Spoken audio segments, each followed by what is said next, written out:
बिस्मिल्लाहिर्रहमानिर्रहीम। पिछले लेसन में हमने मूव टूल के बारे में बात की, जिसमें हमने देखा कि मूव टूल के ज़रिए हम मुख्तलिफ लेयर के जो सिलेक्शन है उसको मूव कर सकते हैं। लेयर को एक लेयर से किसी मटेरियल को कॉपी करके दूसरी लेयर पे ले जा सकते हैं। और अलाइन के ऑप्शन ये जो मूव टूल के साथ हमें मिलते हैं ये वाले, और फ्री ट्रांसफॉर्मेशन कंट्रोल और ऑटो सेलेक्ट वगैरह, यानी एक लेयर पे होते हुए दूसरी लेयर को माउस के ज़रिए सेलेक्ट करने का जो तरीका है उसके बारे में हमने मूव टूल में सारा जो है डिस्कस किया। इस लेसन में हम टूल बार में मौजूद दूसरे नंबर पर रेक्टेंगल मार्की टूल के बारे में बात करेंगे, जिसकी शॉर्टकट एम है। अगर हम माउस के लेफ्ट बटन के जरिए शॉर्ट क्लिक करें इस पर, तो हमें इसके अंदर सब टूल्स दिखाई देते हैं, जो कि रेक्टेंगल मार्की टूल है, उसके बाद ऑप्टिकल मार्की टूल है, जिनकी शॉर्टकट एम है। इनको सेलेक्ट करने के लिए या तो हम माउस के लेफ्ट बटन से इन पे क्लिक करें तो ये सिलेक्ट हो जाते हैं, या फिर दूसरा तरीका ये है कि हमने कोई भी दूसरा टूल सेलेक्ट किया हो तो हम कीबोर्ड से एम प्रेस करें तो रेक्टेंगल मार्की टूल सेलेक्ट हो जाता है। लेकिन अगर हम ऑप्टिकल मार्की टूल सेलेक्ट करना चाहते हैं, जैसे कि अभी हमारे पास रेक्टेंगल मार्की टूल सेलेक्ट है और हम चाहते हैं कि ऑप्टिकल मार्की टूल सेलेक्ट हो, तो उसके लिए हम दोबारा से एम प्रेस करेंगे तो वो ऑप्टिकल मार्की टूल सेलेक्ट नहीं होगा। उसके लिए हमें शिफ्ट के साथ एम प्रेस करना होगा। शिफ्ट के साथ एम प्रेस करने से ऑप्टिकल मार्की टूल भी सिलेक्ट हो जाएगा। या अगर हम ऑप्टिकल मार्की टूल पे हैं और हमने रेक्टेंगल मार्की टूल पे जाना है, तो हम शिफ्ट के साथ दोबारा से एम प्रेस करेंगे तो रेक्टेंगल मार्की टूल पे वापस चले जाएंगे। रेक्टेंगल मार्की टूल चौकोर शेप में सिलेक्शन लेने के लिए इस्तेमाल होता है। यानी आप किसी भी प्रोजेक्ट पे काम करते हुए अगर आप चौकोर शेप में सिलेक्शन लेना चाहते हैं तो आप रेक्टेंगल मार्की टूल यूज़ करेंगे। सिलेक्शन लेने के लिए हम किसी भी पिक्चर पे जाके माउस का लेफ्ट बटन दबा के उसको ड्रैग करेंगे तो उसकी सिलेक्शन आ जाएगी। लेकिन उससे पहले आपकी लेयर सेलेक्ट होना ज़रूरी है। रेक्टेंगल मार्की टूल सेलेक्ट करने के बाद लेयर को सिलेक्ट करें। लेयर को सिलेक्ट करने के बाद जिस एरिया का आपने सिलेक्शन लेना है उस एरिया पे जाएं और माउस के लेफ्ट बटन को क्लिक करें और माउस को ड्रैग करें तो आपके पास चौकोर शेप में सिलेक्शन आएगी। सिलेक्शन लेने के बाद आप इसे मूव भी कर सकते हैं, यानी अगर थोड़ा बहुत आपने ऊपर नीचे इस सिलेक्शन को करना हो तो आप इसको माउस के लेफ्ट बटन से मूव कर सकते हैं।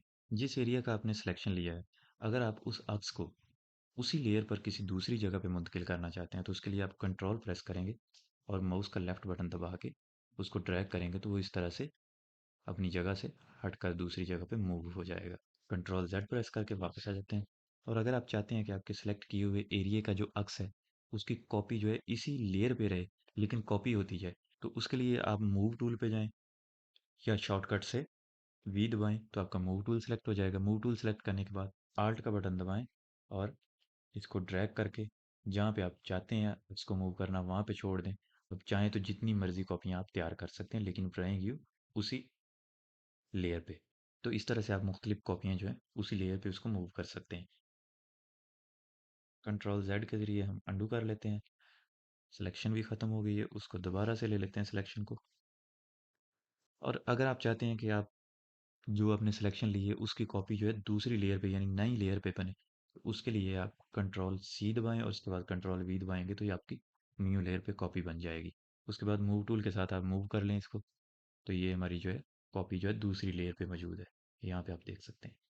तो कंट्रोल जेड के ज़रिए वापस चले जाते हैं। अभी हम एलिप्टिकल मार्की टूल को सिलेक्ट कर लेते हैं। शिफ्ट दबाया और साथ में एम को प्रेस किया तो हमारा एलिप्टिकल मार्की टूल सेलेक्ट हो गया है। इसके साथ हम सिलेक्शन लेने के लिए या तो वैसे ही माउस का लेफ्ट बटन दबाएं और उसको ड्रैग करें तो कुछ इस तरह से सिलेक्शन आएगी। लेकिन आपने देखा होगा कि इसको हम ये बिल्कुल गोल शेप में नहीं है, ये इसको हम मूव करते हैं ऊपर की तरफ नीचे की तरफ बड़ा छोटा या दायरा बनता है। अगर हम इसको बिल्कुल गोलाई में चाहते हैं तो इसके साथ हमें शिफ्ट प्रेस करना होगा। शिफ्ट प्रेस करेंगे तो ये हमारी जो सिलेक्शन है बिल्कुल गोलाई में बनेगी। और अगर हम शिफ्ट के साथ आल्ट को भी प्रेस कर दें तो हमारी जो सेंटर से साइडों की तरफ सिलेक्शन बनेगी। जैसा कि हम चाहते हैं कि इस ड्रॉप ऑफ वाटर की जो है सिलेक्शन चारों तरफ से एक ही जैसी है, तो हम इसके दरमियान में आएंगे। माउस का कर्सर दरमियान में लाने के बाद शिफ्ट और एल्ट प्रेस करेंगे और माउस का लेफ्ट बटन दबा के उसको ड्रैग करेंगे तो ये बिल्कुल एक ही जैसी चारों तरफ यानी गोलाई में बिल्कुल दरमियान से साइडों की तरफ बढ़ती हुई हमें दिखेगी। तो इस तरह से हम किसी भी शेप में सिलेक्शन ले सकते हैं। इसके बाद बहुत ही अहम टूल जो हमें रेक्टेंगल मार्की टूल और एलिप्टिकल मार्की टूल के साथ मिलते हैं, बल्कि किसी भी सिलेक्शन के टूल के साथ मिलते हैं हमें ये चार तरह के ऑप्शन, उनके बारे में डिस्कस करते हैं। ये तो हमारा सिंपल जो सिलेक्शन लेने के लिए है कि किसी भी एरिया से आप सिलेक्शन ले सकते हैं इसके ज़रिए। इसको न्यू सिलेक्शन बोलते हैं। और ये दूसरे नंबर पे है जो ऐड टू सिलेक्शन। और इसके ज़रिए हम किसी भी सिलेक्ट किए हुए एरिया में हम थोड़ा सा और एरिया शामिल करना हो या कोई और चीज़ जो आपकी सिलेक्शन से बाहर रह गई हो आप उसको उसके अंदर शामिल करना चाहते हैं तो उसको आप शामिल कर सकते हैं। जैसा कि मैंने अभी इसको सेलेक्ट कर लिया। सेलेक्ट करने के बाद अगर मैं यहाँ पे लाके ऐसे, तो ये जो सिलेक्शन से बाहर जो एरिया सेलेक्ट हुआ है अभी वो भी इसके साथ मिल जाएगा। तीसरे नंबर पे हमारे पास आता है सब्सट्रैक्ट फ्रॉम सिलेक्शन। यानी ये जो हमने सिलेक्शन ली है इसमें से कुछ एरिया अगर हम चाहते हैं कि इसको हम सिलेक्शन से बाहर कर दें तो उसके लिए हम तीसरे वाला ऑप्शन यूज़ करेंगे। रेक्टेंगल मार्की टूल ले लेते हैं। रेक्टेंगल मार्की टूल लेने के बाद जब हमने ये हमारा सिलेक्शन का टूल चेंज किया तो आपने ऊपर देखा होगा कि ये हमारी जो बटन थे वो भी न्यू सिलेक्शन पे आ गया। लेकिन हम चाहते हैं कि हम इसमें से कुछ हिस्सा जो सिलेक्शन का है उसको ख़त्म करना चाहते हैं तो उसके लिए हम तीसरे ऑप्शन पे आएंगे, सब्सट्रैक्ट फ्रॉम सिलेक्शन। और यहाँ पे ला के हम ऐसे इसको सिलेक्ट करेंगे तो ये उतना हिस्सा जो है सिलेक्शन से निकल जाएगा। और चौथे नंबर पे हमें जो ऑप्शन मिलता है ये है इंटरसेक्ट विद सिलेक्शन।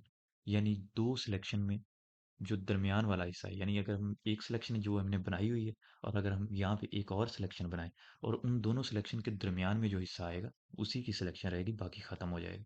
यानी ये सिलेक्शन हमारे पास पहले से है, अभी हम एक और सिलेक्शन बनाते हैं और ये कोने वाला जो हिस्सा है जो उस सिलेक्शन को ओवर राइड कर रहा है, सिर्फ वही वाली सिलेक्शन हमारे पास रहेगी, बाकी सारी सिलेक्शन ख़त्म हो जाएगी। तो इस तरह से इस टूल को हम अपने अंदाज से पर्सनलाइज करके यूज़ कर सकते हैं मुख्तलिफ तरीक़ों के लिए। सिलेक्शन को ख़त्म करने के लिए कंट्रोल डी प्रेस करें। और इसी के साथ ही हमारा आज का लेसन ख़त्म होता है। पिछले लेसन में हमने बात की थी मूव टूल के बारे में, इस लेसन में हमने रेक्टेंगल मार्की टूल और इलिप्टिकल मार्की टूल के बारे में बात की, इनके ऑप्शन वगैरह देखे। आने वाले लेसन में हम लेसो टूल के बारे में बात करेंगे। तब तक के लिए अल्लाह हाफिज़।